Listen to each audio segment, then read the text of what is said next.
Geek Tank Radio, News Talk 98.9, the roar of Memphis.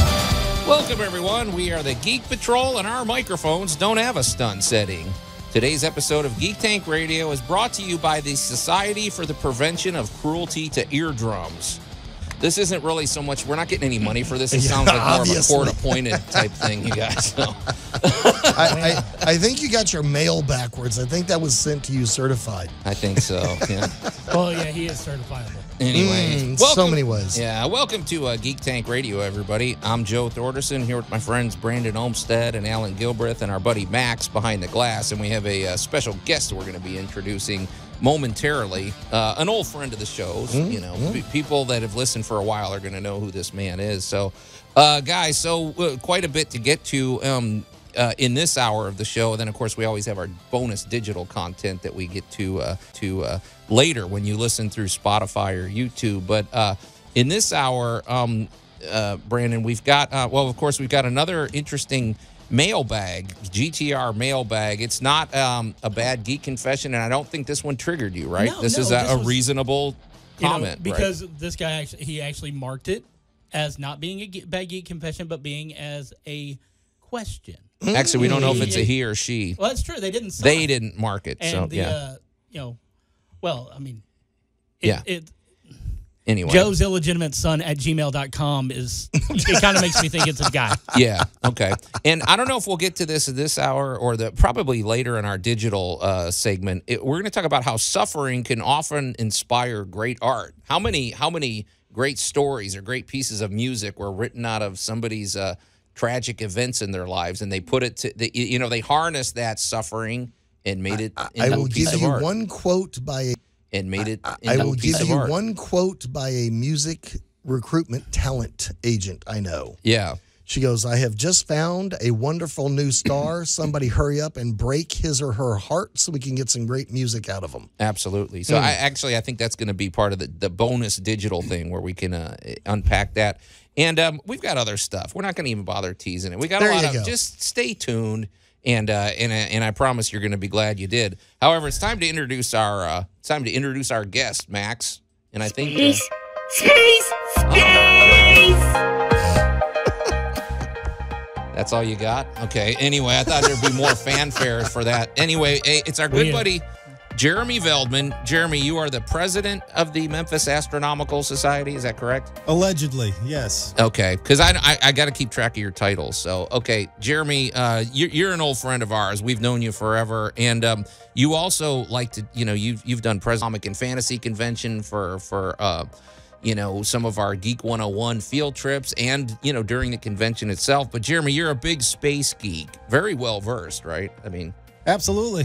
And my passion. Yeah. What could be better? And the Memphis Astronomical Society, folks, you got to listen carefully. That's not astrology. This is all space stuff. And there are no Ouija boards or tarot cards at the meeting. No, and that's what happens. So the Memphis Astronomical Society, among other things, you get together once a month and you have you have meetings. Of course, 2020 and 2021 was sort of you had to go digital for that. That was all these Zoom meetings, but you're back in person. And Jeremy, we want you to be, kind of a regular contributor on the show, because we talk, not only about geek things here, but it's all about, real science. And you're just really, you always bring an interesting conversation when it comes to space news. So, but we want to, first of all, what's going on in this month's meeting, Yeah. Well, our next meeting is May the 6th. That's next Friday. And we are meeting at the Mosh Planetarium now, formerly known as the Pink Palace. That's our new venue, for at least temporarily.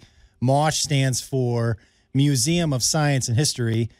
But I guess you could say that it's Memphis's version of the Mosh Pit. That's what but I was going to say, I'm not sure I like that acronym. I hate to say it, but terrible title. Terrible. I don't think they asked you, Joe. I think Mosh they went Pit. straight for Museum of.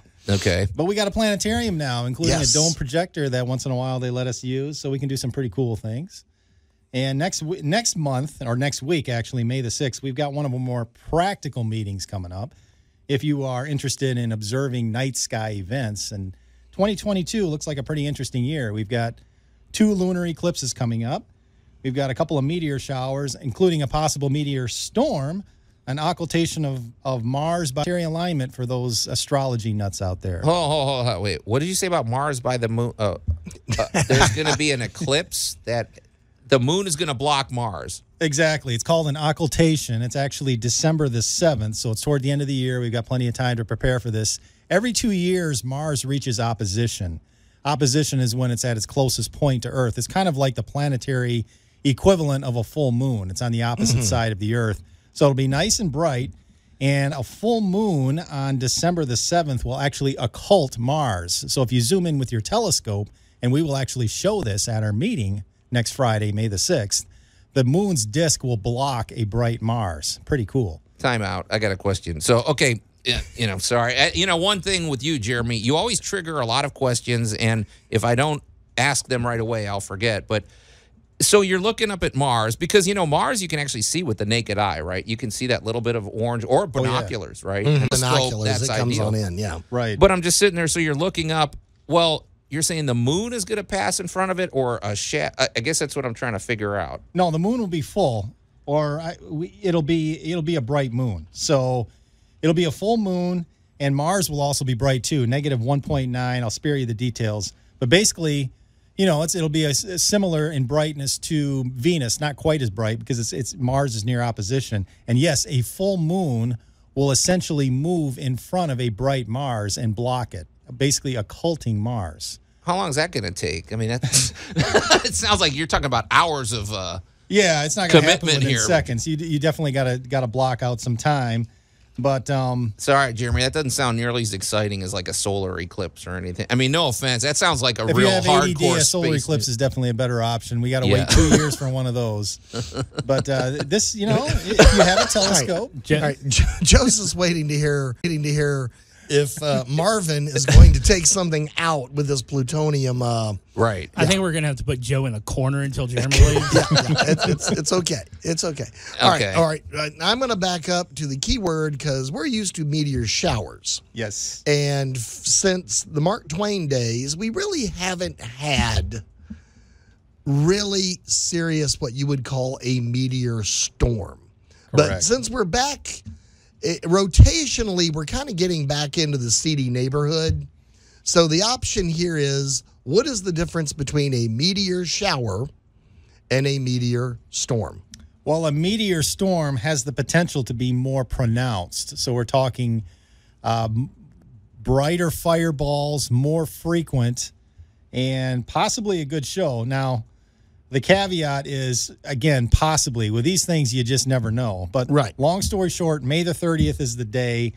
It's from Walkman 3, otherwise known as Sony Walkman 3, if you want to have a simplification. But this is a comet that was discovered back in, I think, the 1930s. And it broke up in 1995. And the Earth is going to be passing very close to pieces of this comet that broke up. And when it passes through, the debris from that comet could potentially obviously burn up in our upper atmosphere and produce quite a show, a meteor shower or even a meteor storm. So it's basically a meteor shower on steroids, for lack of a better way of saying it. Jeremy, can I ask you a question that I like to think that it's the everyman question, but maybe it's not. But No, it's not. Okay. Is it more true to say, folks, if you sit back and reflect, even though, it seems very steady here on Earth, we're actually part of we're on a spaceship blasting through space, right, at thousands of miles an hour. Isn't that correct? Right. We're moving really fast, even though it doesn't feel like it. Well, are we slamming into meteors, or are they moving faster and slamming into us, I guess is my question. So I guess it would be us moving into them in the case of a meteor is a flash of light when something burns up in our atmosphere. The debris would be, I guess you would call it technically a meteoroid, or you could say comet dust. So these, a lot of these particles are not very big, maybe the size of grains of sand. Some could be slightly larger, but they produce flashes of light when they pass into our upper atmosphere. But to answer your question, we're moving through this cloud of debris. Okay. All right, Joe, let me put it in terms you'll really understand. Yeah. When you fall off a roof because you weren't paying attention to your ladder and you move through a cloud of pollen, it's the same thing. You are Earth. Okay, because the pollen might be blowing left to right, and I'm falling vertically. Good analogy, space pollen. I like there that. we go. Yeah. Well, another way of looking at it is the Earth's gravitational force. That's logical. Kind of makes us like a giant vacuum cleaner. Well, that's true. And Are we're we kind of attracting these hoovering things? So- through space, and whatever gets close enough to us gets sucked into the atmosphere. Yeah. Okay, so what you're giving us for this meeting are things that are basically what to look forward to. It's almost like when Ned Canty comes in and tells us what's coming up in this season of Opera Memphis. Right. You're telling us what's coming up He's this coming. season. He has an intergalactic opera. Right. Okay. So, right. Less singing, more set design. Well, we're a third of the way through the year. We've got 8 months to go, and I've got a top 8 here. Things coming up in the next 8 months, including, by the way, a lunar eclipse on May the 15th that you're not going to want to miss. Now There we're you go, talking. Joe. Much Joe, better. Joe's That's going to be now. kind of fun. Yeah. Well, and it really depends on what time it happens. Joe may be in bed by then. They can happen in the middle of the night, right, Jeremy? Max eclipse is at 11:11. It starts at 10:30. So Oh, that's not bad. yeah, That's it's not perfect. too bad. You can have this over by midnight and then still get to sleep. So what else? So you got the top 8. Let's hear them, Jeremy. All right, At the top 8, let's hear them, Jeremy. All right, number 1, May 15, total lunar eclipse. Nice. You're not going to want to miss this. You can observe this from your driveway. Mid eclipse starts at 10:30 and peaks at 11:11. So that's Central Time, May 15. May 30 is our meteor storm. June 24, we've got an alignment of planets, Mercury through Saturn. You're going to want to get up early for this one. November the 8th, we've got another lunar eclipse. Now, this one peaks in the middle of the night at about 4:16, so you may not want to stay up for that one. Are you going to stay up for that one? Oh, absolutely. Don't No, bless I'm you. not going to get Yeah. much sleep that night. Space Yeah. folks are going to be there, Joe. Yeah. For those of you meteor shower nuts out there, October 21, we've got the Orionids. And then on November 19, the Leonids. We'll talk about those. December 7 is our Mars occultation. You're going to want to see that. And then we wrap up Sounds the like year. the name of a band. Okay, go ahead. Yeah. And we wrap up the year on the 15th, 14th. So we've got several meteor showers. The one that, obviously the lunar eclipses are the ones that excite me. But the Mars occultation, that's one I'm not going to want to miss either on December the 7th. The Mars occultation. Okay, interesting. Yeah, that's So- the thing we were talking about at the beginning. No, I know. I'm just trying to. To me, it just doesn't sound as exciting because isn't the moon doing that all night anyway? Isn't it like- moving in front of things? It's pretty rare for the moon to line up with an object that's like 60 close. million miles away. Okay. So it is. It sounds like a rare. real niche fan base. Well, it's for got this something one. to do with. I don't know. But, that's the beauty of when you go to these Memphis Astronomical Society meetings, you meet really interesting people. And, I mean, they're very passionate about this stuff. The meetings are great, Jeremy, and I can't believe that they now you've got them in the planetarium because that's a nice setup. Are you going to be doing this from now on, or is it just, are you going to be doing this from now on, or is it just kind of a month-to-month thing? Or Indefinitely, but we're still taking it on a month-to-month basis. There's always the possibility of a conflict, or we could get a remote speaker that we can only get via Zoom. So Okay. it's kind of like marriage. You take it 1 month at a time. I guess. Really? All right, can I throw you a completely left field question? Have you been following the space station? A little bit. A little bit on it? Of just to really activate the ancient astronaut people out there and most of our style listeners. Have you heard about the plankton issue? Enlighten me. I'm intrigued. Okay. Growing on the outside of the windows of the International Space Station. I noticed I did not say the inside. I was about to say the outside. I said the outside of basically what looks like sea plankton. Wow. That's interesting. Has, small amounts of moisture and You're are sure being this is kept the outside? There's the like outside. So we're being fascinated. See, we've already brought up the fact that the Earth is actually getting a little tiny bit bigger every day because of just the sheer amount of space debris. And we're talking dustbuster type stuff, dust that is sifting in onto the Earth. And moisture, water, is part of it. And again, we're about to go through the tail of a comet, which is a big ice ball. Big, giant ice ball. Dirty snowball. Big, giant, dirty snowball. Wait, Jeremy, how could anything grow outside the window? Like, well, I mean, many questions emerge here. Oh, I went down a rabbit hole at NASA yesterday on this, going, I got something for Jeremy. Well, what are your immediate thoughts? I'm curious. Well, I'm curious to hear Allan's take on this, since he's been down the rabbit hole. I'm going to report back on this a little later, but I just one of those. We're getting ready to go through the tail of a comet. Big, dirty snowball, and we are already discovering more interesting things about water in space than we've ever thought of before. And the fact that there might be water on the moon, there might be water on Mars, there might be a lot of water on Mars. We don't know. Well, there's strong evidence to suggest that there was water on Mars in the distant past just because of the erosion features. But it has ice caps, so therefore it has water. Yeah. Mostly carbon dioxide ice caps. But it could easily. So we're getting into a very fascinating intergalactic neighborhood exploration here. Sure. I'm Jeremy. I'm sort of surprised you're not either more horrified or intrigued by that. Am I wrong? I didn't think plankton or something could just grow on us in space. Neither did anybody else. Well, so, I mean, do you just not care about exobiology? Exobiology? Or I always care, and I'm always intrigued. But like with all things scientific, I take a very skeptical and careful approach, and it's important to do the research before. Well, yeah, the verdict is definitely out as to what is going on, but the fact that it's happening, period, is just utterly fascinating. Have they scraped some samples of this stuff? Did they do like a... Yeah, they're working on that now. I just, one of these little This is a real story, Allan? Yes, you got to follow. Yeah, this is those little... Well, you always have the main line story, and then you have all the little offshoots of things that this domino is tripping other dominoes. And I always look for that little footnote at the bottom that goes, oh, yeah, and by the way, we saw one of these. Huh. And you follow that rabbit hole down, and you got to like, okay, things are about to get very interesting. All right. Well, hey, Jeremy, while we got you, can I throw something at you that I think is a little more relevant? Well, not relevant, a little more relevant. Well, not relevant, but at least there might be answers for this. One great thing, if you get involved with the Memphis Astronomical Society, which, by the way, it's free. The meetings are free. You can. It's a really interesting community. You guys go on all sorts of observing sessions. You guys host events at Shelby Farms and everything like that. So the other good thing is you guys keep us ahead of the curve. And back in the day, I want to say this was maybe 4 or 5 years ago, you had a guest speaker telling us all about the James Webb Telescope. This was while they were still building it, and now it's finally been deployed.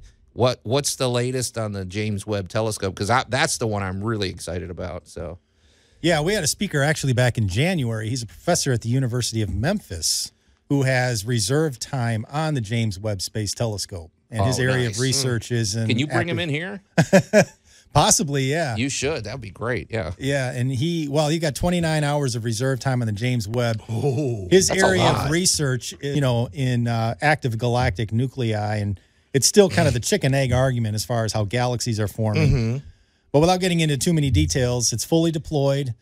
We've seen some first light, and June, I think, is the date when it finally goes online. So they're still running the diagnostics and everything. There have been some sample images that have been promising. So. I thought they said that it's working almost better than they anticipated. Is that right? I mean, I've heard that they haven't run into any snags and that it's really remarkable how well it's gone, given that you're deploying a telescope nearly 1 million miles away at one of the Lagrangian points. Yeah.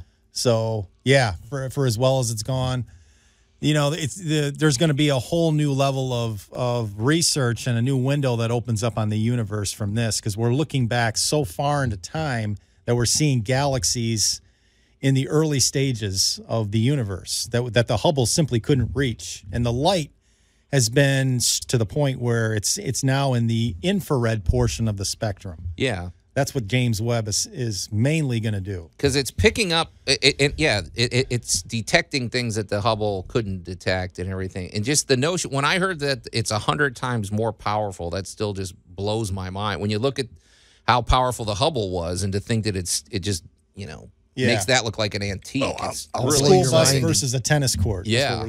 I'll blow your mind again and tell you that all of the technology sitting up there as the Webb within a year will also be completely out of date as we move forward into the next round of technologies. Pretty cool, man. So it's an exciting time. Astounding time to be observing. Jeremy, once again, tell us how to get in touch with the Memphis Astronomical Society and to follow all your adventures. So. MemphisAstro.org is our website. We're also on YouTube, Memphis Astron Society. We got a Facebook group too, Memphis Astron Society. We got a Facebook group. And if you're local to Memphis, May the 6th, 8 o'clock p.m. at the Mosh Planetarium. Free and open to the general public. Yeah, we got to work on that acronym. I'm sorry. Pink Palace. I don't Memphis. What is it? The Memphis. Have any say in it, Joe? The Museum of Science and History, but I think we all prefer Pink Palace. Yeah. Well, in Chicago, it's known as the Museum of Science and Industry. We can do that here. Yeah, but you Chicagoites, you always do things the wrong way and backwards. Yeah, don't get me started on the Cubs. They're called Jeremy, the Windy City for a reason. We'll be there, and by the way, the wind is between their ears. They serve great snacks there. I don't know if they still do it there, but anyway. You're listening to Geek Tank Radio here at News Talk 98.9 The Roar, Memphis. We're going to take a quick break and then visit the Geek Tank Radio mailbag.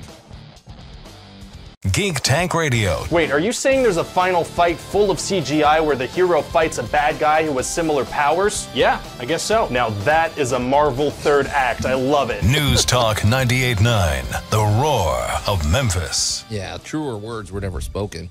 And welcome back to Geek Tank Radio. I'm Joe Thorderson here with my friends Brandon Olmsted and Allan Gilbreth and our buddy Max behind the glass and our pal Jeremy Veldman, the director of the Memphis Astronomical Society.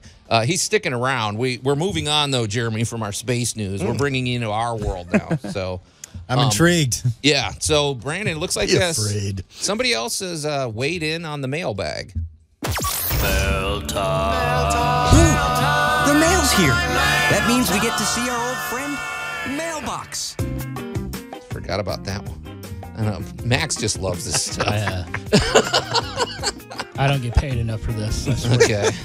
All right. Well, look, this one didn't trigger you, right? Well, no. This is a proper... This didn't trigger me because it was, like I said, at the earlier in the show, it was actually labeled question. Okay. Okay, so, I guess they didn't want me yelling into the mic. Yeah. It does get a little crackly. Okay. All right, so this one was coming from a unsigned email, and, the fact that it doesn't actually have a signature at the bottom like all emails, I'm all right, cool. I can't give you passes. I don't know who you are. Right. Anyway, dear GTR, for the last 5 years or so, I've been going to all the conventions here in the Mid-South, but now I'd like to start traveling to some. If you could only pick one out-of-state convention to go to, which one would it be?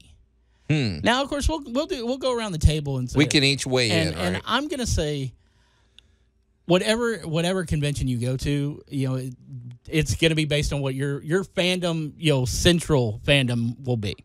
Because if you're gonna spend money on gas, central fandom will be. Because if you're gonna spend money on gas and everything and lodging, you might as well make sure you're gonna have a good time. Yeah. So, I'm gonna recommend though that you find a smaller con. Everybody's like, oh, you go to San Diego, go to Dragon Con, go to this, go to that. No, not for your first out of state. I'm going to tell you to find something smaller. Even something, maybe just an expo for your first one. Wow. Outside of the Mid-South. Because you're going to want to take in everything. And if you've only been to the ones here in town or just around us, you're not ready for Dragon Con.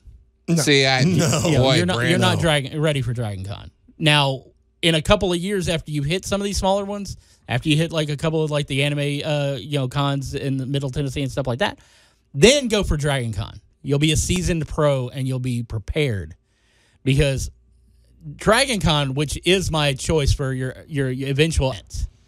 See, okay, go ahead. I'll let you. It's funny how we all probably will come at this from a different angle, because I couldn't disagree more. But go ahead. Yeah. It's okay. You're allowed to be wrong. It's pretty much your shtick with the show. Yeah. Okay.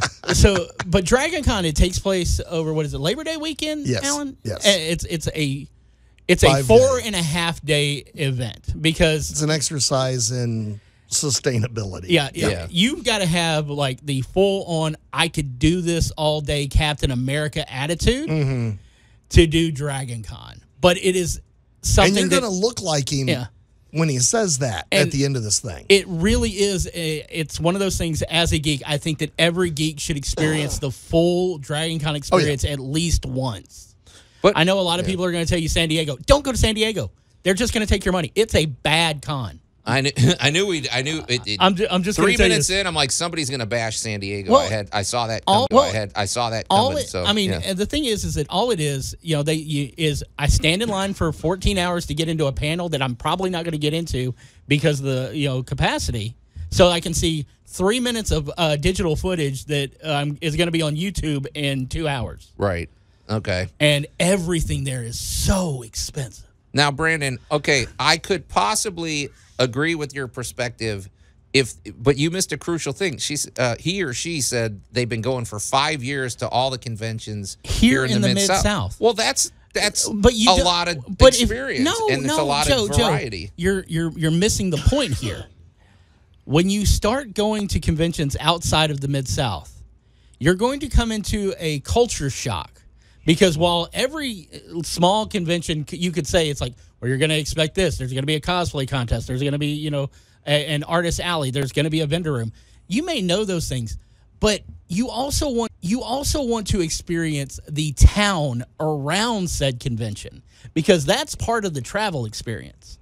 And it's only once you're used to what you need to do as far as things you need to pack, things you need to be prepared for, weather changes, and everything else like that. Then you can go to a 5-day cultural event of geekdom. Because we're talking a place that takes over multiple hotels. And I'm not talking about just your rooms. I mean, the con itself at Dragon Con takes over multiple hotels.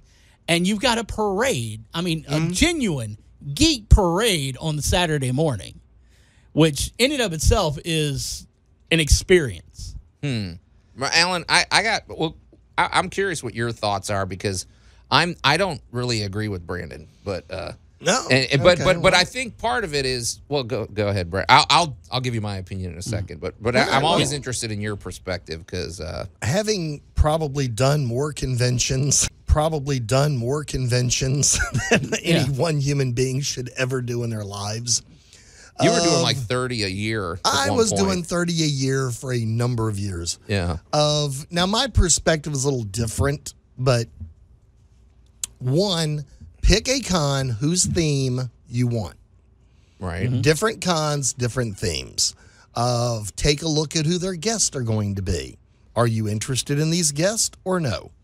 If you're not, then you're gonna have a meh time. Now you've been going to cons for 5 years in Memphis. Where are your friends going? Are your friends going over to Little Rock? Are they going to Nashville? Are they going to Louisville? Are they sneaking down to New Orleans? Where are the friends going? Now, for just I want to go hang at another con, I know this is going to come as a terrible shock. It has a lot to do with my choices. Well, okay, that's fine. See, experiencing the town. I am all about now. If you just want to go, if you just want to have a chilled and groovy con experience, I'm going to say go south. Go to Biloxi or go to New Orleans. Go to Coast Con or go to Contraflow. Two of my favorite all the times, and they're very similar to MCFC and Mid-South Con. So you're not going to get a lot of culture shock, but you're going to run into a different con crowd that goes to drastically different conventions a little further out. Now, if you're more of a bookworm, head up to Louisville. If you want a smaller con, go to Nashville. But the big thing is kind of go where your people are. You've been going to cons in Memphis. I promise they go to someplace else too. What kind of groups are you with? Are you with the SCA? Are you with AmpGuard? What kind of groups are you with? Are you with the SCA? Are you with AmpGuard? Are you a hardcore gamer? Big time influence as to what convention I would go to next. So there's a lot of unanswered questions. So for me, if I'm just looking for the next chilled and groovy event, kind of like the Memphis events are not strenuous. No. Mid-South Con, Anime Blues, MCFC are all, ShadowCon are all very well organized and function pretty good. They're relaxicons. And you, as the guest, get to go wander around to panels and hang out with people and maybe bump into a celebrity at the bar or at the restaurant or in the elevator. So if you want that same experience, I'm going to say, run on down to New Orleans, run on down to Biloxi. Have a wonderful going to the coast experience. I don't recommend going to Biloxi. Like I said earlier, experiencing the town is very important part. The drive in and the drive out is part of the absolutely part of the party. Yeah. Give yourself a little time. It's funny you say that because I've heard that I've people that come to Memphis Comic and Fantasy Convention. We've had some. They go, we drove in from Kansas City, or we did. You know what though? They never make it to Graceland. They never make it to Beale Street. They stay at the convention the whole week. They go eat at Chili's or something. So you can say, I don't know. She's not. Or she is not asking for vacation advice. They're talking about conventions. One of the things that I'm going to tell you about a lot of those people who have driven down from Kansas City to go to MCFC. They've been to Memphis multiple times. They didn't just hear about MCFC and go, you know what? I'm going to go to Memphis. No, they've been to Memphis a time or two. They've hit Graceland. They've hit the Peabody. They've hit Beale Street. Past celebrities have even posted entire shows. Have even posted entire shows. Scott J. Carroll did his entire bit on his discovery of a Memphis barbecue restaurant while visiting Memphis conventions. Well, I'm going to say this. My approach for this, if they're just asking, is I would go for Dragon Con. That was going to be my first choice because you're going to pick up your sword. Yeah. Well, let's just put it this way. One thing we'll all agree on. You are a Gryffindor. You will stupidly run into things you are not prepared for. Because whoever you are, dear listener, the Dragon Con, you won't have enough time to do everything you want. It's just as simple as that. Which I prefer. I would like to say, okay, I can do this. I can meet these 20 celebrities. I can do this panel, but I would prefer that than to exhaust the whole convention in 1 hour because I walked around and there's the Artist Alley at Dragon Con is a 2-day event by itself. No, we all agree though that we would take Dragon Con any day over San Diego Comic Con. It's like we've spoken with comic professionals when they're in town. We've got a convention here in town that is strictly about comic professionals. Right. Yeah. That's the MCX. Right. We've got Mid-South Con, which has a bevy of guests, and most of these are multi-genre. It's multi-genre. It's award-winning individuals. You've got Anime Blues here, which they bring in all the anime crowd, and that includes all the insanity that goes with the anime crowd, and it's so much fun. Highest energy convention. It really is. Yeah. MCFC, we're a little more low key, but we're just like, we give you a well-rounded thing, and we do things a little bit different than everybody else, which keeps us, a little more surprising sometimes. Well, you get a similar but yet different enough experience from each of the different conventions in Memphis that makes us all interesting. And I'm going to go ahead and say this, and I'm not trying to bash you, but if you're only 5 years into the Mid-South conventions, you haven't hit all the conventions. Because the Mid-South is not just Memphis. You branch out a little bit. You go into some of the Little Rock's close. Like we've got Tupelo. We got a con coming up in August over in Jonesboro. We've got a con coming up later this year. I don't know what the exact dates are. That's up in Covington. Oh yeah, Covington. Our buddies. Matter of fact, it's Superhero Day today in Selmer, Tennessee. Yep, we've got various friends who run a convention. I think Chris Terrio still runs a convention down in it's just in Mississippi. Tupelo. It's in Tupelo.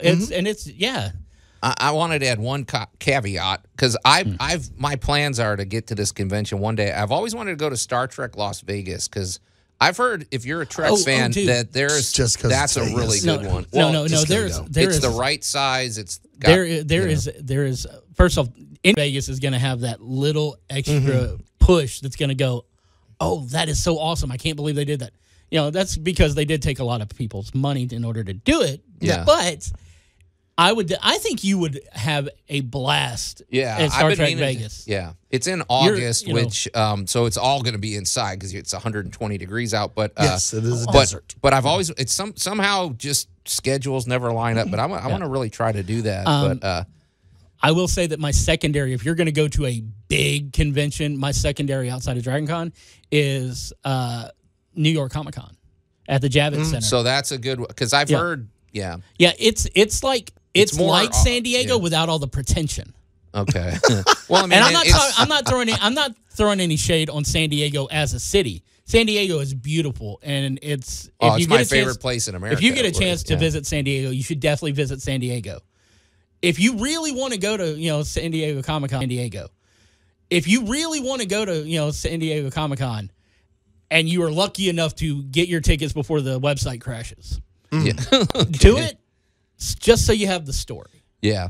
Well, hey, while we got Jeremy here, Jeremy, let me ask you something. Do you go to conferences like space conferences and things like that that are similar to conventions? Or I know you're a geek, but you're not quite as hardcore as us. But what are your thoughts about some of this? Well, I'm more a Star Party guy, not a con man like you guys are. But okay, yeah. There are remote star parties around the country in dark sky locations. If you're into the observing aspect of astronomy, the best one I've been to, really the only one, is Okie-Tex.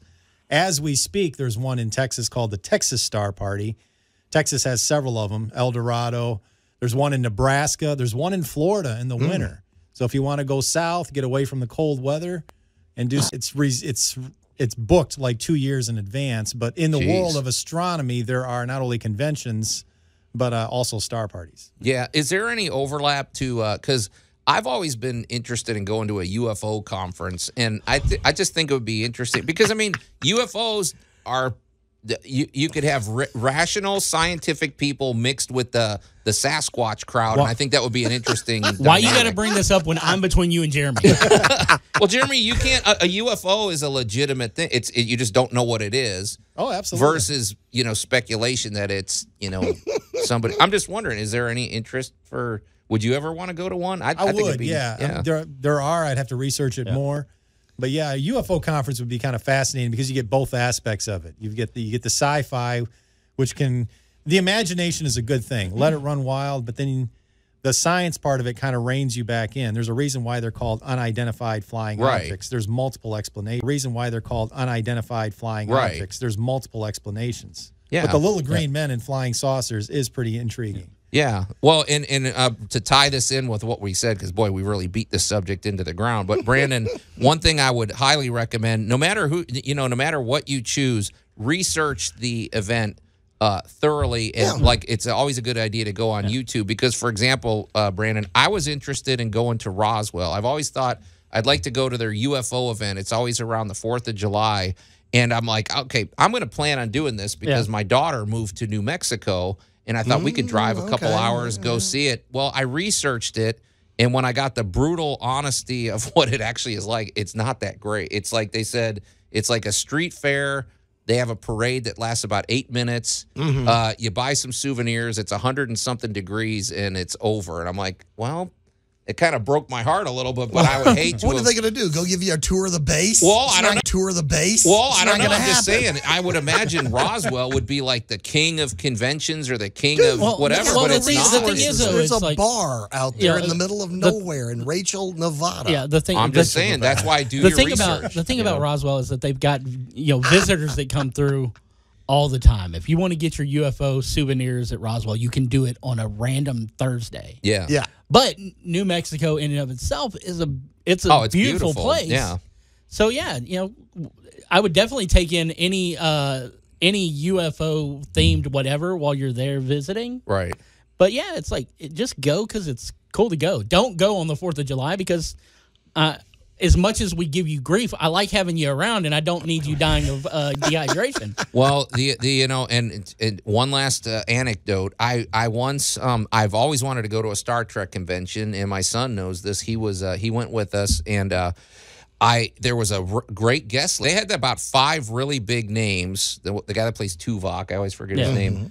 And based on that, I was envisioning this giant convention with all sorts of action. Well, I got there. We drove 4 hours to get there, and there was like 300 people there. The vendor room had literally 8 vendor booths, and there was one auditorium where they spoke, and that was it. We did the convention in about 20 minutes, and I was like, well, based on the website and based on everything I saw, it should have been a huge event. So I'm just saying, just please do your research. One thing, it's like if they've got a Facebook page, go through and check comments from past, conventions. If somebody, tells you that, I paid $45 for a 3-day event and, I was done in an hour. Right. Don't go. Yeah. And that happens, folks. We hate to say it. So, unless it's mine. I'm going to throw out there also, you mentioned the UFO things. Expand your territory a little bit. I promise you. Throw out there also, you mentioned the UFO things. Expand your territory a little bit. I promise you, there is a festival, expo, or convention on any topic out there, period. Yeah. It's true. And we're in spring. So I got news for you guys. There's a lot of agricultural stuff going on between now and Halloween. If you haven't been on a pumpkin ride, start looking into them come around September. If you haven't been to a strawberry festival, go check it out. No. You have to be tempered to do a strawberry festival. There's a lot of free-flowing booze at a strawberry festival. I'm just saying that, there's a... There but they're is fun. An event, I promise you, if you look right now, especially around the Mid-South or wherever you're at, if you get serious and go look around, there is an event almost every single weekend on some topic somewhere near you. Yeah. Okay. And guys, and show up at Mid-South-Con, show up at ShadowCon. I didn't know Memphis did this. I've lived here 25 years. Oh my gosh, so, yes. Dude, if you're interested in stuff like that, put the word out through your social media or anything else, or your friendly geeks. Somebody will know where you need to go. Okay. Yep. Well, let's just leave it at this. Let's just say if you're going to go out of town and maybe you're just going to swing for the fences, our recommendation: go to Dragon Con. Don't go to San Diego. Go to San Diego one day if you feel like it, because like you said, you can go visit San Diego. Yes. But if you're talking about strictly the convention experience, I think we all agree Dragon Con's pretty awesome. If you want that mega it's an experience. So, yeah, it's like my bucket list includes Star Wars Celebration. Oh yeah. See, that's another one. But that's too. just because I'm a big nerd. Yeah, but that moves from state to state. Yeah, it roams. And anyway.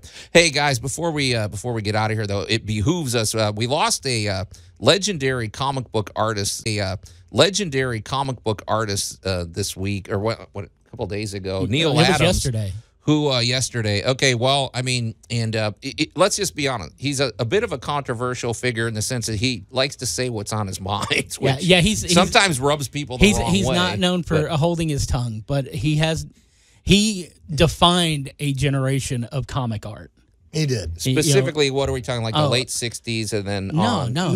When did he start? Neil's most influenced, I remember from, was the 80s with Batman and He's X-Men. the one who gave us the quintessential Batman look. Well, he got us out of the campy thing. Right? Well, he didn't. The writer did. He's the artist, though, that gave you the amazing, and still to this day, really standard looks for Batman, the Joker, the Penguin, Robin. These are characters that they really found their footing in his art. Okay. And then, of course, the X-Men, it's like Havoc and Wolverine was probably done with Denny O'Neil. Now, Denny O'Neil, I'm a big fan of him. Yeah, I've always loved his writing. Denny he doesn't seem as controversial. No, Denny is very important though in getting Batman out of the camp, as you said. Yeah, good. But he's done a lot for the world of comics, so he's definitely going to be missed. If you follow any artists or comic writers on social media, you have probably seen posts in the past day or so where they tell you how much they were inspired by Neil Adams' art. Absolutely. So I'm sure there's going to be a lot of tributes out there, but he will be missed. So, well, guys, our first hour is in the can. We've got some digital content when it's posted and you check us out, you'll see the bonus content. So there's always a good reason to go to Spotify and YouTube and check out all of our past shows. But it's time to get out of here. So until next week, we are the Geek Patrol, and I am Joe Thorderson. I'm Allan Gilbreth. Jeremy Veldman, Memphis Astronomical Society. Yeah. And I am Brandon Olmsted, reminding you to always look for any convention and try them out, because you never know what you're going to find. Absolutely. It's worth the exploration. Geek Tank Radio, News Talk 98.9, The Roar of Memphis. Welcome to Geek Tank Radio. I'm Joe Thorderson here with my friends Brandon Olmsted and Allan Gilbreth and our buddy Max over there behind the glass. And we got sort of an interesting... Guys, now, I already know what's going to happen here. You were going to ruin your intro when it was going so smoothly? No. By stopping mid-sentence? Well, the problem is we're going to... we've got something that we're going to introduce in the show coming up in a minute. And it's basically... People are they're gonna think it's gonna be a depressing show, but I think it's gonna be very optimistic and uplifting. So I'm already trying to, I don't know what, just manage expectations. I know. Well, that's amazing. It's not new. Well, we're going to talk about how suffering can inspire great art if you harness it correctly, and how much great art has come out of human suffering. Well, I mean, and the interconnection me and Allan do amazing shows each week, and it's like But we could tell you some horror stories about the way our week went. Yeah, absolutely. And we've got other things that we're probably not going to tease because we want the conversation to be organic. But that's one word. But I'm going to go ahead and let you guys know Joe's holding a script. No. But before we get to that, you guys, we all agree Moon Knight. Well, Moon Knight's what triggered this idea for this other segment. Right. But Moon Knight episode 5 came out. There's only one left, and we're going to deal in spoilers here. We're going to talk about Moon Knight, you guys, right now. So if you haven't seen it, please don't listen until you have, because if you don't know that he's crazy. Well, you weren't a fan to you start weren't paying with. attention. Where do we want to start? Because this reminds me a lot of WandaVision, where all of a sudden there's all these complex layers, and especially the last 2 episodes have really just given us a whole new perspective on the character, and so who wants to start? Because I don't know as much. The only thing I know about Moon Knight is what I'm seeing here on Disney Plus. I don't know all the backstory. We're going to start with Tolerette. Yes, we are. I'm going to start with the shout out to so far the best CGI I think I have ever seen in a semi-stationary character. Yeah, because the hippo god shows up, and oddly, this is also such a bizarre series that there wasn't the slightest moment of disbelief that a hippo god was going to show up. And I don't know much about the hippo god, in terms of real Egyptian culture. Well, I'm going to look at Brandon, and I'm going to say, Brandon, when the little ears flapped and wiggled, that was it for me. I was done. I was done. I was looking at that. I was like, all right, whoever did this particular piece of CGI, here's your applause, and I hope you win an award for this. Huh. Okay. All right. Well, one, the character was presented very well, just right out of the gate. 2, the character looked fabulous. Yes. 3, the character had an attitude that was perfect for the series. Because, there's 1,000 ways. A different voice, a different set of mannerisms could have totally changed everything you saw on screen. Well, there's always that one character that when they're on screen, they have all the attention. They steal the scene. I don't know. An 8-foot-tall hippo wearing Egyptian garb is probably going to steal the scene. Right. The fact that the ears flapped, and it was just so happy to be there. And the papyrus index cards. Oh, and it just, the attention to detail, and you knew whoever did all of the work on these characters, there was a lot of research and a lot of giggling. Yeah. This is going to be a lot of, wait till you see this. Wait till we pull this off. Yeah. I've got to watch the episode again just to see all of the little trinkets and baubles that I missed. See, but, okay. So I'm completely sold with just this one character, its introduction, and its presentation, because it's a purely CGI character. Well, I was more interested in Moon. I was actually much more interested in Moon Knight's dynamic when you start realizing, is any of this happening? What's real? It's kind of like the Joker now we can talk about the what's show. Now that I'm and done what's with the imaginary.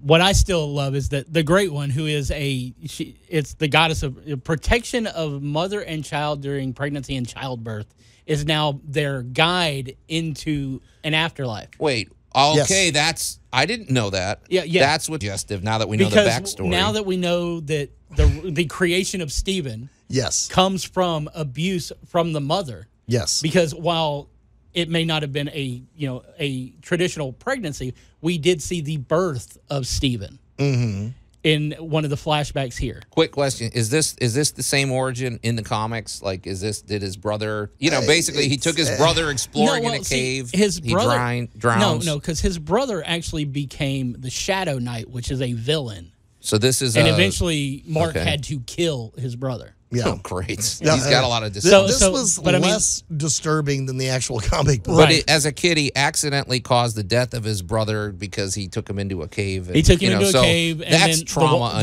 alone. The tides came in and it filled that cave with water, and his brother drowned in the show. Right. Yeah. Well, now, you can see everybody's point of view here. You see the mother's point of view here. You see the mother's point of view of that traumatized her, but still she took it way too far, But this show, if nothing else, is an allegory for making sure that you and your loved ones, that you do focus on making sure that people are self-care and if they're having mental health issues, you don't just go, oh, it's just grief, they'll get over it. Sometimes you need to look into things like that, because she became abusive. Right. In her grief. But if they had, back in the, nowadays, someone's showing postpartum depression or the loss of a child, they go into a funk, you can get them help. You can try to help them. Yeah, there was a time, even I can remember this as a kid, where you didn't discuss mental health. You just sort of, were stoic and whatever. I'm glad today at least people talk about it. I kind of wanted to backtrack a little bit. The aspect that I really got out of this episode was like the whole afterlife journey and everything. I like when they have like those sorts of episodes where going in through the afterlife is sort of a reconciliation with one's past. Like the idea of like the hippo goddess and everything, it helps with like childbirth and everything, is sort of a reconciliation of Stephen's past. Or I kind of want to even allude to how it made me think of like a really good a recommendation for a short watch for people is this short DC little thing for the Sandman series about death visiting this one starving artist. If you're talking about an episode that reconciles someone at death and everything, that's definitely the place to go. That's a bonus feature on one of the Wonder Woman, the latest Wonder Woman animated. That is a great. I think it's called Death. So you can find it on YouTube too. Yeah. But it was basically it was a very rich episode. All of us are zooming in on one aspect. And we saw how all that eventually also led to the falling out between Mark and his dad. Mm-hmm. Because as a child, you can only take that so much, and before it feels like, well, you're making excuses for her. Right. Mark would never, as at that point in his life, Mark could never have felt, other than the fact that he was sad about his brother and he felt responsible. He would, it's like, I didn't mean this. Can we work through this? He's not going to grasp that at that age, and he's never going to realize what it was like to lose a child until he has. Yeah. And there's plenty of people who have lost a child, and they'll tell you one of the first things you do is you lash out at everything. Sure. Yeah, it's got to be traumatic. I can't even imagine. But it does show too the effect of childhood trauma, and it doesn't even have to be anything that dramatic. Sometimes you might have an experience as a kid. Maybe an adult yelled at you, or maybe just something happened. It leaves a mark on a kid that sticks with them their whole life. So and it's actually a very common theme in today's entertainment. We just recently Disney released Encanto, which is a story about generational trauma. Yeah, trying to live up to what your elders think you need to do can traumatize someone just as badly as that slapping them around or treating them like they're nothing. Yeah. Or even Arthur Harrow, he said that he was like, your suffering forged me. I owe my victory to you, Khonshu.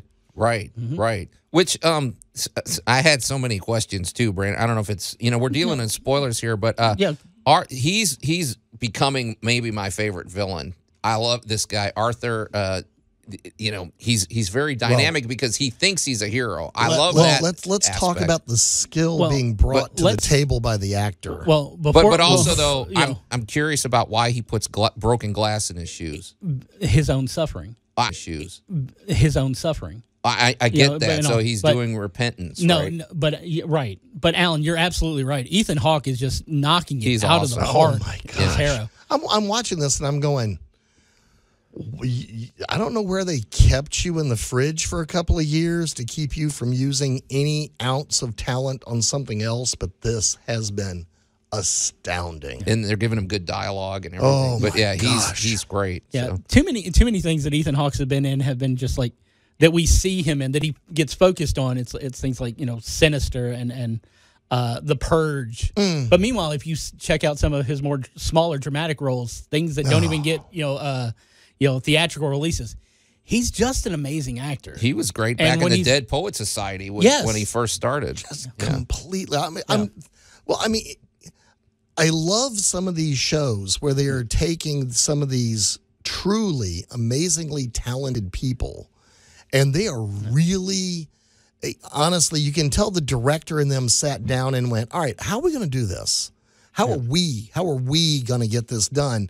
And then unleashing some talent. And I mean, this has been through some of the bigger movies, but this has been really on the forefront, especially between like Moon Knight, of course, Wanda, the whole Wanda thing, The Mandalorian. You can always tell when they've picked up a heavy hitter, and they just give them something and just let them pound it. And I mean, I don't want to praise the mouse too much because they're not paying me yet, but it's hard to say bad things at this point. One thing that you have to give them, no matter how you feel about what Disney has done with things, in the past. I know certain people aren't a big fan of the Disney Star Wars films, right?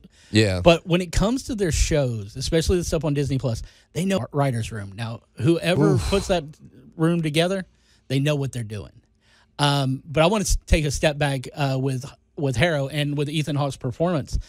It would be so easy for someone to just kind of let this roll. Yeah, well, they could have called it in. This is almost a phone-in role. Well, the thing about it is based on the way that this character is acting, there's nothing sinister about what he's doing outside of how you may perceive him because you're on the other side.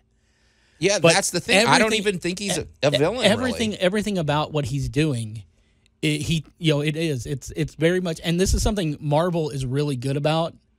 DC will give you your stark, we are evil, we are villain. Right. Marvel hits you with that guy who is a sympathetic villain, like Magneto. Dr. Octopus. Even to a degree, Victor Von Doom. Oh, yeah. Well, it's like you can see the active, and they can make you sympathize with them even when you know that what they're doing is wrong. Yeah. Killmonger's a really good example of it. You completely understand where he's coming from. You don't like where he's going, but you understand where he's coming from. Right. With Killmonger, I think a lot of that plays through because Michael B. Jordan is just such a phenomenal actor that he can get you to that place where you're like, I kind of like you. It's I don't like the way you're getting to where you're going, but I'll see you at the destination. Yeah. I understand it. My gosh, the huge hats off, and I hope somebody is paying attention to the acting jobs.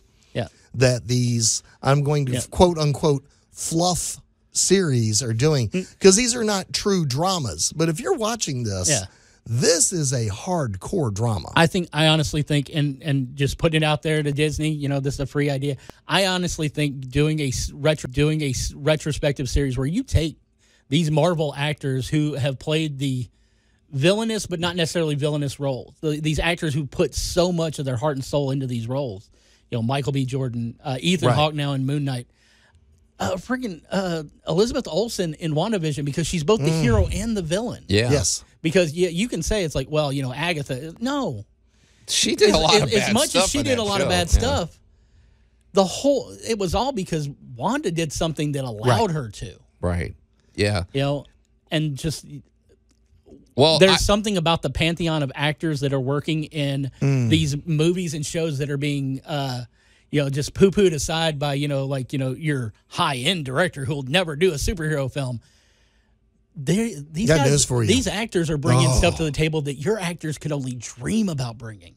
Because, I wanted to say something about Moon Knight, too, and the fact that there's always this. Okay, just when I get fed up with like, is Hollywood ever going to give us another good Batman movie and whatever? Then they all of a sudden they put out the Batman or whatever. And when I just started to think Marvel was becoming formulaic and set in their ways, all of a sudden they give us this new stuff with Moon Knight, and I'm like, it still looks like a Marvel TV show just in the way that it's lit and everything, but now I don't know what's coming next, and I like the fact that you can be pleasantly surprised even now. You know, it's like, because this show, like I said, it's got elements of the Joker movie, which I loved. I love the fact that you're just kind of like, what is real here and what isn't, and I don't know if we're going to get those answers, and I kind of like when you don't. And there's a ton of obvious elephant in the rooms through it's this a hippopotamus.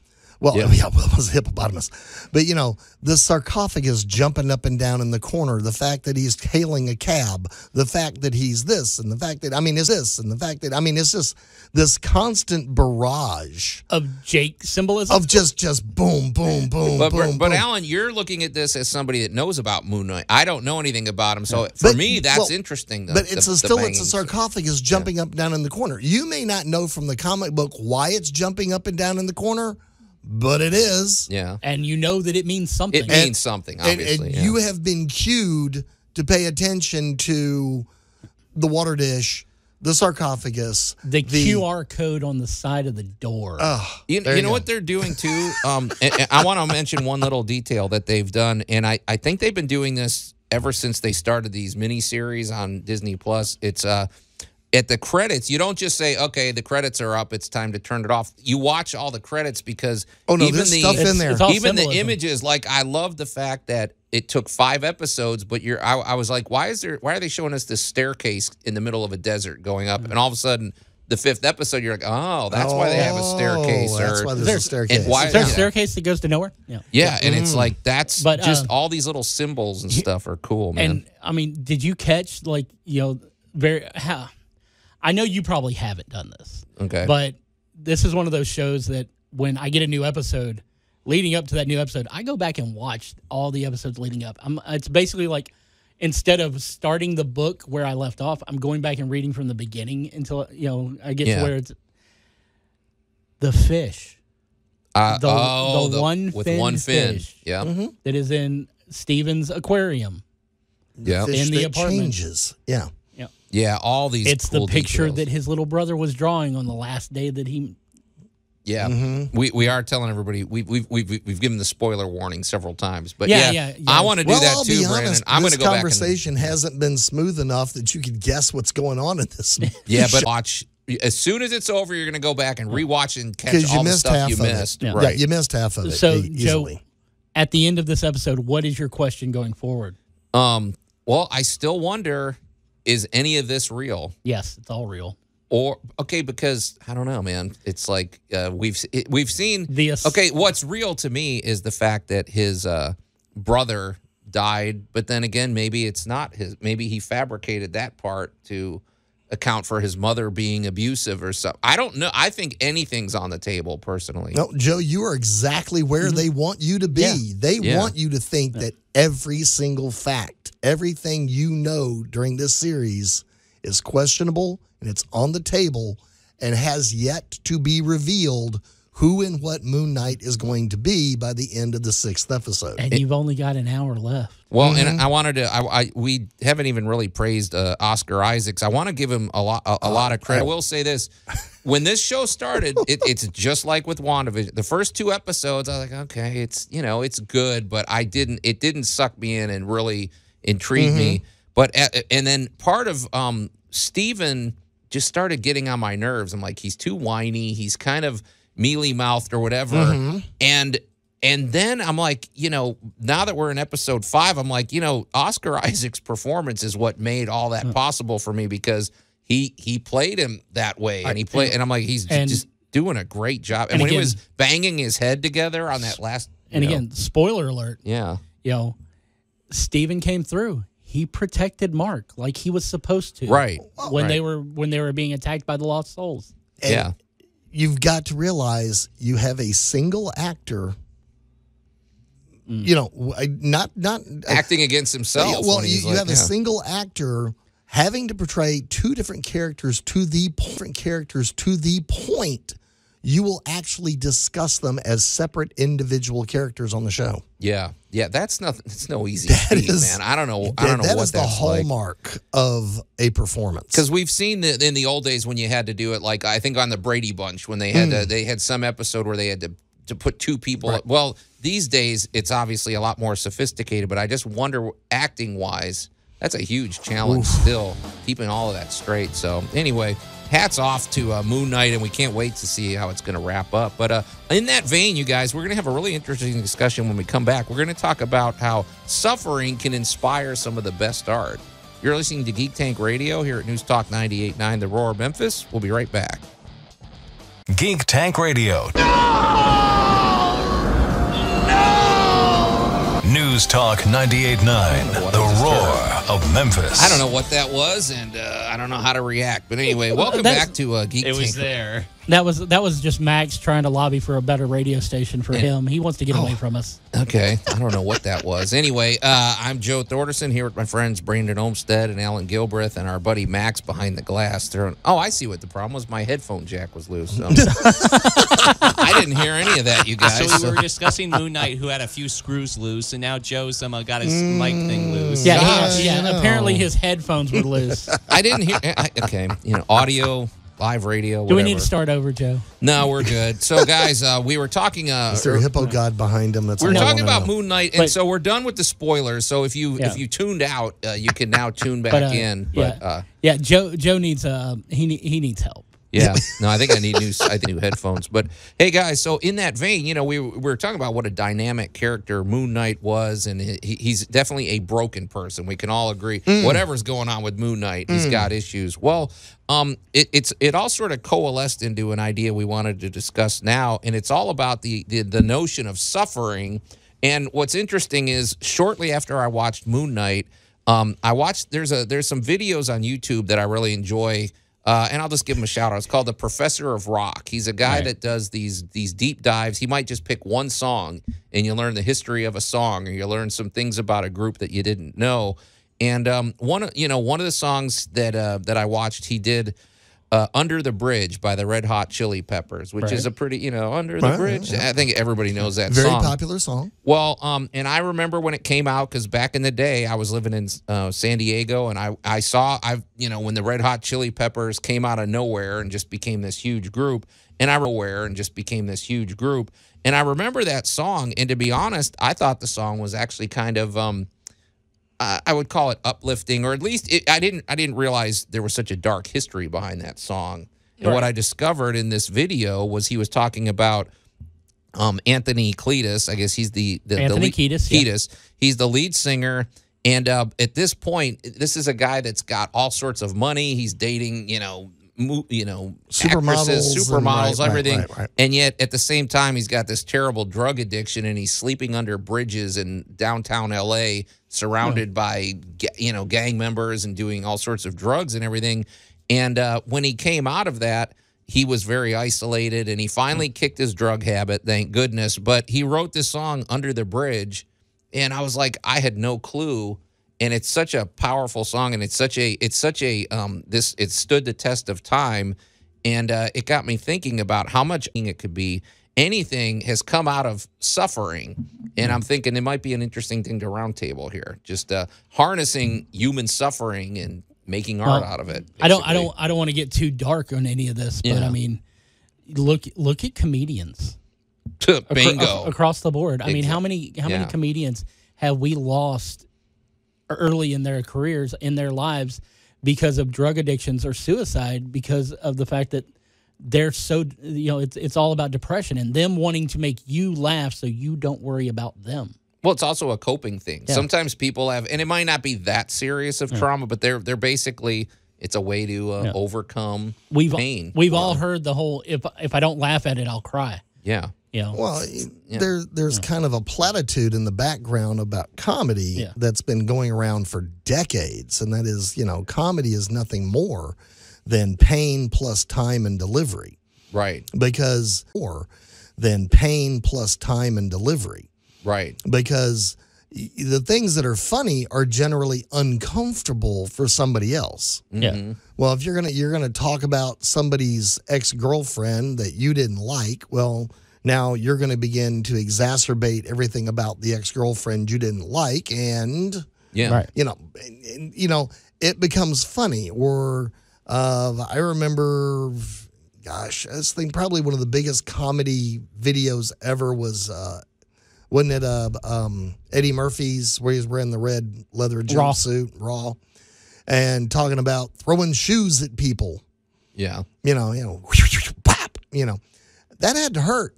Yeah. That may be funny on stage, but if somebody clocked you in the back of the head with a shoe, Sure. That's, exactly. It's the strange things that the stories we will tell that strike funny later. Bringing up, Anthony Kiedis and his it was a heroin addiction, and Right. Once you do it when you get it, and then you don't really have any option but to stay where you got it. Yeah. No, it doesn't matter how much money you have, how much fame and everything, but there are literal hundreds upon thousands of musicians whose every bit of their inspiration comes from that dark place that they find themselves, and And then, of course, then you've got your obvious ones where people joke about it's like, well, Adele's had her heart broken so many times, she's got this many multi-million platinum. But there's almost a line between your corporate created musician and someone who's actually suffered, and you can tell just based on how emotional and powerful the music is for you, even if it's music you don't like. It's for you, even if it's music you don't like. It's funny you say that, Brandon, because one of the things that it's just sort of an observation. We've seen these bands where I guess music's a good one to talk about, but we've seen these bands where they come out and it's like they have this awesome first album, or maybe it's their second out. Maybe they hit this stride, but then all of a sudden they get big and famous. They're doing all these tours. They're living in mansions, and suddenly their music kind of suffers, and it gets real vanilla and kind of boring. It's like they're not hungry anymore. Then afterwards, you get you end up coming back, and it's like someone with a solo career will hit you with an album that is like completely amazing, and then you'll find out later on that during that time where the music was just kind of meh, they were miserable. Yeah. Yeah. Well, one thing I wanted to mention, and the reason this is such a good song to discuss is because I think most people have heard it, and it's like the opening line. He goes, "Sometimes I feel like I don't have a partner. Sometimes I feel of angels." So he's talking about L.A., which at that point is exactly what he was feeling. He felt very alone, and he only felt at home in the city. And I was like, and he wrote that line. He didn't write it as a song. He just wrote it in his journal, or he just thought it was a line that struck. And so. I was discussing this with my daughter. I'm like, the thing is, in terms of creating something, if you just write, you're in the middle of some sort of suffering or whatever, the emotions that you're feeling and the words that are probably going to come to mind are very raw and very real and very, probably something that other people could relate to. And I'm thinking, why waste that input? Why waste it? That's a great muse, even though you might not enjoy suffering. Right. But Now, Allan, you have been in the publishing industry. You've been a writer. You've been an editor. You've dealt with the written word for more years than you'd care to admit. That's because true. It hasn't made you rich yet. Okay. So it's a different kind of suffering, but you. As an amateur writer over here across the board, I mean, I'm published, but it's a book, and and it was like it was nepotism. I'm just gonna admit it. But you can always, it's like, as someone who's done editing, you can always tell when someone's writing just because they're tapping away for a paycheck, and when they actually have something to say. James Patterson.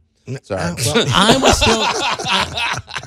At the risk of being sued, I still think he only writes about a third of his stuff. Does he even write that much? Okay. Anyway, can we get sued for that? Probably. Max, you might have to beat that out. It doesn't mean they'll win. But the thing is that we admitted it, so we're good. It's an opinion. So, I can have an opinion. You're allowed to opinion. All right. Well, I'm going to backtrack you 1 second and go. All right, guys. There is an entire category devoted the things not going quite your way. I believe we call it the blues. Yep. We have an entire street in this city devoted. Yeah, to but the how blues. come all the blues musicians you see look like some of the happiest, funnest people out there? I mean, they're all because sometimes when you if you can get the words out, it's a purge. Yeah, it's dealing with it. It's they deal with their suffering through their music. Well, life is not always easy. Nothing was ever guaranteed you. I don't know how many TV comedies are The Fallen Angel. Yeah. I used to live on the hill. Now I live over here. I used to be, or I got moved to, or the fish out of water, so to speak. That is probably half of the sitcoms ever written. Yeah, I mean, and that's why usually once they accomplish the goal or find the one or whatever, the sitcom gets boring and Well, but I'm going to pick on the blues music for a minute. The blues music is almost a celebration of the fact that everybody embraces that we all got to get up and go to work. Yeah. And that relationships are hard and children are often crazy and family members can be the biggest source of stress in your existence. And so here's an entire... Is this blues music or country music? Kind of blurs the line sometimes. Here's the thing. Well, in country music in many ways... it's like you've got the blues and you do have country and, a lot of it talks, a lot of old country especially was... she left me. She took my truck. She took my dog. Yeah. The only thing I have left is this. Is this case of beer. There's also a thing where it's like if you listen to the underlying, elements of jazz. Yeah, jazz always feels like a celebration when you're listening to it. But those that have lyrics, that's some downright dark stuff. Yeah, occasionally. Yeah. Welcome to the celebration that everybody hurts. Yeah. Everybody has a little misery in their lives. And it's not necessarily, the blues and a lot of the old country music and that kind of stuff was a wonderful way of, you've had that day. Yeah. You can go over to the jukebox and play that song which expresses how you feel. That song is Bubba Shot the Jukebox. Hey, Brandon, you know what you reminded me of? Did you see that latest, it was a Andrew Garfield movie on Netflix. It was a true story about the Broadway musician. What the heck was the name of that? It just came out. The Broadway musician. What the heck was the name of that? It just came out. That one is a perfect example of exactly what we're talking about. It's in the middle of like the AIDS epidemic back in the late 80s, early 90s type of thing, and this guy used every ounce of his paint. If his electric bill was late, he made a song about it or whatever. But I kind of wanted to throw in like an example that for my kind of since I have a background in Japanese literature and Japanese in general, I kind of wanted to throw in a thing that's kind of a compromise. That's sort of, you might call it a blend in between like the manufactured music and everything. And the genuine pain. This isn't music, but it's literature. There's a famous author by the name of Osamu Dazai, and he wrote a book that's the second most popular book in Japanese literature. It's called No Longer Human. And when he was trying to write this book, he kind of put himself through suffering and everything in order to. In the process, the way that he went about doing it was bad, and it kind of led to problems like with his family and everything because he would be drinking and he would. He would go other unseemly things, but it was in the process of trying to write this book about the suffering and human condition and everything. So it's a weird compromise. So he literally ended up suffering for his art. Yeah, I guess so. Now that's a different dynamic because most of us don't seek out suffering. Yeah. I'm gonna roll it back for a minute, Joe. The movie you're talking about is Tick Tick Boom. Tick Tick Boom. Great movie. Yeah. And just to throw back to something we were talking about earlier, you want to talk about an actor who just, I don't care how you feel about his Peter Parker, he knocks it out of the park with everything he does. He's But I mean, there's something about people who are doing the job and up and coming musicians, artists, everything else like that. if you're wondering why your stuff might not be hitting, maybe you're not putting enough of your emotion into it. And maybe you're calculating too much. Like I said, like with that Anthony Kiedis thing, he just wrote the words down because that's what a musician does. He didn't even write it as a song. So maybe that's it. Yeah. Some of your best, lyricists, they don't sit down and write a song. Right. They write down thoughts in a journal. They dictate into a microphone, into a recorder, and then when they sit down, they put it all together. Hang on, Allan, before you cue in, you just reminded me of something else. Robert Plant, because I'm a big Led Zeppelin fan. I was reading about how they wrote "Stairway to Heaven," and he said he was in a terrible mood. He was like in a really bad mood that day when they started writing "Stairway to Heaven." So this is all, I don't know, it's all coalescing. But well, I saw an interview with Billy Joel. Yeah. Oh gosh, 20 years ago, and he goes, "Yeah. I gotta get to work on a new album. So there's my piano room. I'm gonna go in there. I got all my paper. I got everything I need, and I go in there. And 2 weeks later, I come out. I smell bad. I look bad. I haven't shaved in a week. I'm still wearing my bathrobe, and I'm like, all right. Here's a new pretty love song. Tell me what you think about it." Oh, yeah. It's like, and I'll adjunct that with a novelist. Yeah. A novelist is in many ways a little bit of a mini masochist, because you're now going to sit down and pound out 100,000 words about imaginary people. Mm-hmm. And your job as a writer is to take imaginary people, imagine them to the point that they're real to somebody, and then murder them. Yeah. And then basically, I think the advice was make them climb a tree so you can throw rocks at them. To a person spending a lot of time alone with imaginary people that you're doing not so happy things to. Yeah. I mean, and Max actually inspired me to, it's like Emily Dickinson. You want to talk about a tortured soul. But it's like, if you really want to look into someone's soul through their words, pick up any book of poems. Sure. Oh, yeah. Any collection of poems. This kind of makes me think of Brandon, kind of like a back and forth inspiration thing. Like I've been really interested in learning more about the meaning behind Edgar Allan Poe's The Raven, and there's a line in there. There's a line in there that says, "I've seen many friends flown before." So like, is that like talking about like suicide? Has he seen people like hop off of buildings and everything? So it's that's pretty dark stuff. Not quite, not necessarily. But you're not that far but off. It is friends who have basically fallen on the sword by their own. It is friends who have basically fallen on the sword by their own, the things that they've done led to it, whether it be drugs, alcohol, reckless behavior in general, or the taking of their own lives. Yeah, that's very much what you're seeing in The Raven. And I wanna throw something else into this mix, because right now we're talking about all the great art, and we're talking about a lot of famous people that have created things out of suffering. Well, the everyday person. Back in the day, Brandon, I hate to admit this, but when I was like a teenager and somebody talked about like art therapy or something, I probably would have said, "Oh, it's a bunch of gobbledygook, it's a bunch of psychobabble or something." As an adult, I've come to really appreciate how therapeutic and really what an important thing that is. And so if you're not a professional musician or something, but you're in the midst of suffering, just if you're writing it in a diary, or if you make a story or a painting or a song, it's basically like, it's like taking that poison out of you and channeling it. I mean, it'll help your psyche. It's true. Just triggered Allan. Yeah. Well, no, I'm a big believer in this that, is one of those conversations that can lead us all in various directions. But before I let Allan go, I want to mention I've just recently gone and seen the Beyond Van Gogh immersion exhibit. Oh, Van Gogh had a happy life, didn't he? Oh, absolutely.